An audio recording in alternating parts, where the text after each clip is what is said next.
ಕೋಲಾರದಲ್ಲಿ ಬ್ಯಾನರ್ಗಳನ್ನು ಹರಿದಾಕಿದ್ರಲ್ಲ, ಎಷ್ಟು ಜನರನ್ನು ಬಂಧನ ಮಾಡಿದ್ರಿ? ಎಷ್ಟು ಕೇಸ್ ಬುಕ್ ಮಾಡಿದ್ರಿ?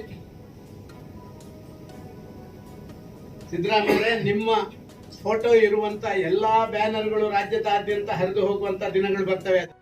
ಸಿದ್ದರಾಮಯ್ಯ ದಯವಿಟ್ಟು ಕ್ಷಮೆ ಕೇಳಬೇಕು. ಇಲ್ಲ ನೋಡಿ ಕೂಡ ಇವರಿಗೆ ಬುದ್ಧಿ ಬರ್ತಾ ಇಲ್ಲ ಕರ್ನಾಟಕದಲ್ಲಿ ಅಂತ ಹೇಳುವಂಥದ್ದು. ನಮ್ಮೆಲ್ಲ ಶ್ರೀರಾಮನ ಭಕ್ತರಿಗೆ ಒಂದು ತಾಳ್ಮೆ ಇದೆ. ಆ ತಾಳ್ಮೆಯನ್ನು ಪರೀಕ್ಷಿಸುವಂತ ಕೆಲಸಕ್ಕೆ ದಯವಿಟ್ಟು ಹೋಗಬೇಡಿ. ರಾಜಣ್ಣ ಏನು ಹೇಳಿದ್ರು? ಏನು ಬೊಂಬೆ ತಗೊಂಡು ಹೋಗಿ ಇಟ್ಟಿದ್ದಾರೆ ಅಂತ ಹೇಳಿದ್ರ? ಬೊಂಬೆ ತಗೊಂಡು ಹೋಗಿ ಇಟ್ಟ ಹಂಗೆ ಖಂಡಿತ ಇವರಿಗೆ ಆ ಕಣ್ಣು ಅರಸಿನ ಮುಂಡ ರೋಗ ಬಂದವರಿಗೆಲ್ಲ ಆ ಹಳದಿಯೇ ಕಾಣ್ತದಂತೆ ಜಗತ್ತಿಡಿ. ಈ ರಾಜಣ್ಣನ ಕಣ್ಣು ಆ ರೀತಿ ಆಗ್ಬಿಟ್ಟಿದೆ. ಅದು ಒಂದು ಆಪರೇಟಿವ್ ಮಿನಿಸ್ಟರ್ ಇಂದ ಹಂಗೆ ಆಗ್ಬಾರ್ದು. ಸಹಕಾರದ ಮೇಲೆ ಸರ್ಕಾರ ನಡಿಬೇಕು ಅಂತ ಹೇಳುವಂತ ಭಾವನೆ ಇಲ್ಲದಂತ ಒಬ್ಬ ಮಂತ್ರಿ ಆಪರೇಟಿವ್ ಮಿನಿಸ್ಟರ್ ಕೊಟ್ಟಿದ್ದಾರೆ. ಛೇ, ಎಂತ ಒಂದು ಸಿದ್ದರಾಮಯ್ಯನವರ ಕೆಟ್ಟ ಕೆಲಸ. ಈ ರೀತಿ ಒಂದು ಹೇಳುವಂತ ಮಾತುಗಳನ್ನು ಹೇಳುವಂಥದ್ದು. ನಾನು 2-3 ದಿನದಿಂದ ಬೇರೆ ಬೇರೆ ಕಡೆ ಹೊರಗಡೆ ಹೋಗಿದ್ದೆ.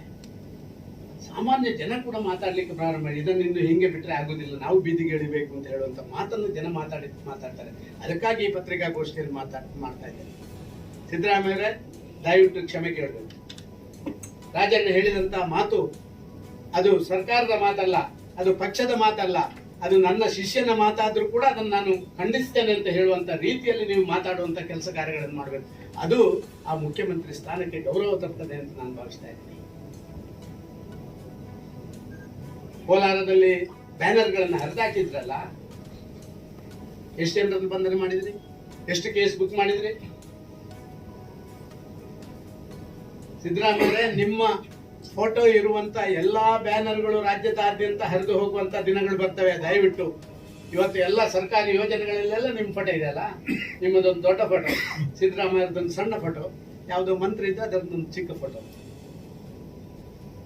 ಯಾವುದೇ ಫೋಟೋ ಆ ಬ್ಯಾನರ್ಗಳಲ್ಲಿ ಹಾಕುವಂಥದ್ದನ್ನು ಕೂಡ ಜನ ಆಕ್ರೋಶಭರಿತರಾಗಿ ಅದನ್ನು ಕಿತ್ತು ಹಾಕುವಂತ ದಿನ ಬರ್ತದೆ. ದಯವಿಟ್ಟು ಇದನ್ನು ಮಾಡಿಸ್ಕೊಳ್ಬೇಡಿ. ಈ ಸ್ವಯಂಕೃತ ಅಪರಾಧ ಅಂತಿದೆ. ನಾನೇ ಮಾಡಿಕೊಳ್ಳುವ ತಪ್ಪಿಂದಾಗಿ ಅದನ್ನು ಸಮಾಜ ಬಲಿ ಕೊಡುವಂತಹ ಸಂಗತಿಗಳಾಗ್ತಾ ಇರುವಂತ ಅಂತದಕ್ಕೆ ದಯವಿಟ್ಟು ಮಾಡಬೇಡಿ. ರಾಜಣ್ಣರಿಗೆ ನಾನು ಹೇಳಲಿಕ್ಕೆ ಇಚ್ಛೆ ಪಡ್ತಾ ಇದ್ದೇನೆ, ಕಾಲ ಮಿಂಚಿಲ್ಲ. ನಿಮಗೆ ಕಂಡಂತ ಬೊಂಬೆ ಇದೆ ಅಲ್ಲ, ನಿಮಗೆ ಮುಂದಿನ ದಿನಗಳಲ್ಲಿ ಅದೇ ನಿಮ್ಮ ಕುತ್ತಿಗೆಗೆ ಉರುಳಾಗುವಂತ ದಿನ ಆಗುತ್ತೆ. ಆ ಬೊಂಬೆಗಳೇ ಬಂದು ನಿಮ್ಮ ಕುತ್ತಿಗೆಗೆ ಉರುಳು ಆಗ್ತವೆ. ಇದನ್ನು ತಿಳ್ಕೊಳ್ಳಿ. ಎಲ್ಲಾ ದೇವಾಲಯಗಳಲ್ಲಿ ಶ್ರೀರಾಮನ ಆ ಮಂದಿರದಲ್ಲಿರುವಂತಹ ಎಲ್ಲದರಲ್ಲಿ ಕೂಡ ದೇವರನ್ನು ನೀವು ನೋಡಬೇಕಾದಂತ ಅಯೋಧ್ಯೆ ಅಂತ ಶ್ರೀರಾಮನ ಆ ಜನ್ಮಭೂಮಿಯಲ್ಲಿರುವಂತದ್ರಲ್ಲಿ ನಿಮಗೆ ನೋಡ್ಲಿಕ್ಕೆ ಆಗ್ಲಿಲ್ಲ ಅಲ್ಲ. ಯಾವುದು ಮೂಲ, ಆ ಮೂಲದಲ್ಲೇ ನಿಮಗೆ ನೋಡ್ಲಿಕ್ಕೆ ಆಗ್ಲಿಲ್ಲ. ಸಿದ್ದರಾಮಯ್ಯರನ್ನ ಓಲೈಸಲಿಕ್ಕಾಗಿ ಮಾಡುವಂತ ನಿಮ್ಮ ಈ ವ್ಯವಸ್ಥೆ, ಇದರಿಂದ 3 DCM ಆಗಲ್ಲ. ನೀವೆಲ್ಲ ಕಾಂಗ್ರೆಸ್ 3 ಹೋಳಾಗಿ ಆ ಶಾಪ, ಜನರ ಶಾಪ ನಿಮಗೆ ತರ್ತದೆ. ನನಗೆ ದೇವರ ಶಾಪ ಅಂತ ನಾನು ಹೇಳಲ್ಲ, ಜನರ ಶಾಪ, ಕರ್ನಾಟಕ ರಾಜ್ಯದ ಜನರ ಶಾಪ ನಿಮಗೆ ತರ್ತದೆ. ಭಾರಿ ದಿನ ನೀವು ಉಳಿಯಲ್ಲ. ಇಷ್ಟವರೆಗೆ ನಾವೇನಾದ್ರು ಸ್ಟೇಟ್ಮೆಂಟ್ ಮಾಡಿದ್ರೆ ಅದು ಪೊಲಿಟಿಕಲ್ ಸ್ಟೇಟ್ಮೆಂಟ್ ಅಂತ ಆಗ್ತಿತ್ತು. ಇವತ್ತು ನಾವು ಮಾಡುವಂತ ಪ್ರತಿ ಸ್ಟೇಟ್ಮೆಂಟ್ ಕೂಡ ಉಂಟಲ್ಲ, ಅದು ಭಾವನಾತ್ಮಕವಾದಂತಹ ಸ್ಟೇಟ್ಮೆಂಟ್. ರಾಜ್ಯದ ಜನರ ಭಾವನೆಗಳನ್ನ ಕ್ರೋಢೀಕರಣ ಮಾಡಿ ನೀವು ಈ ಮಾಧ್ಯಮದ ಮುಖಾಂತರ ನಿಮಗೆ ಹೇಳಲಿಕ್ಕೆ ಇಚ್ಛೆ ಪಡ್ತಾ ಇದ್ದೇನೆ. ದಯವಿಟ್ಟು ತಕ್ಷಣ ಕ್ಷಮೆ ಕೇಳಿ. ರಾಜಣ್ಣವರು ಸಾರ್ವಜನಿಕವಾಗಿ ಕ್ಷಮೆ ಕೊಡಬೇಕು. ನಾನು ನೀವೆಲ್ಲ ಮಂತ್ರಿಗಳನ್ನು ಬಿಡಿ, ಅವರನ್ನ ಕೈ ಬಿಡಿ ಅಂತ ಕೇಳುವುದಿಲ್ಲ. ಯಾಕೆಂತ ಹೇಳಿದ್ರೆ ನಿಮ್ಮ ಎಲ್ಲ ಮಂತ್ರಿಗಳು ಇದನ್ನೇ ಮಾತಾಡೋದು. ಹಾಗಾಗಿ ನೀವೆಲ್ಲರನ್ನ ಕೈ ಬಿಡಬೇಕಾಗುತ್ತೆ. ಆದ ಕಾರಣ ಅದನ್ನೆಲ್ಲ ನಾನು ಹೇಳಲಿಕ್ಕೆ ಹೋಗುದಿಲ್ಲ. ನೀವು ಸಾರ್ವಜನಿಕವಾಗಿ ಕ್ಷಮೆ ಕೇಳಿ. ರಾಮನ ಬಗ್ಗೆ ಯಾರೇ ಮಾತಾಡುವಂಥದ್ದು ಕೂಡ ಅದು ಅಪಹಾಸ್ಯ ಆಗುತ್ತೆ. ಸಾರ್ವಜನಿಕ ಅವರಲ್ಲಿ ಗೊಂದಲ ಹುಟ್ಟಿಸ್ತದೆ.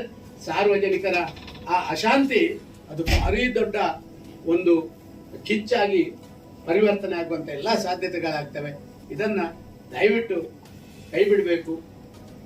ಮತ್ತು ತಾವು ಇದರ ಬಗ್ಗೆ ಸಾರ್ವಜನಿಕವಾಗಿ ರಾಜಣ್ಣನ ಪರವಾಗಿ ರಾಜಣ್ಣನ ಮುಖಾಂತರ ಕೇಳಿಸಿ, ರಾಜಣ್ಣನ ಮುಖಾಂತರ ಕೇಳಿಸಿದ್ರೆ ನೀವು ಕ್ಯಾಪ್ಟನ್ ಆಗಿ ಅದನ್ನು ಕೇಳುವಂಥದ್ದು ನಿಮ್ಮ ಜವಾಬ್ದಾರಿ ಅಂತ ನಾನು ಹೇಳಲಿಕ್ಕೆ ಇಷ್ಟಪಡ್ತೇನೆ.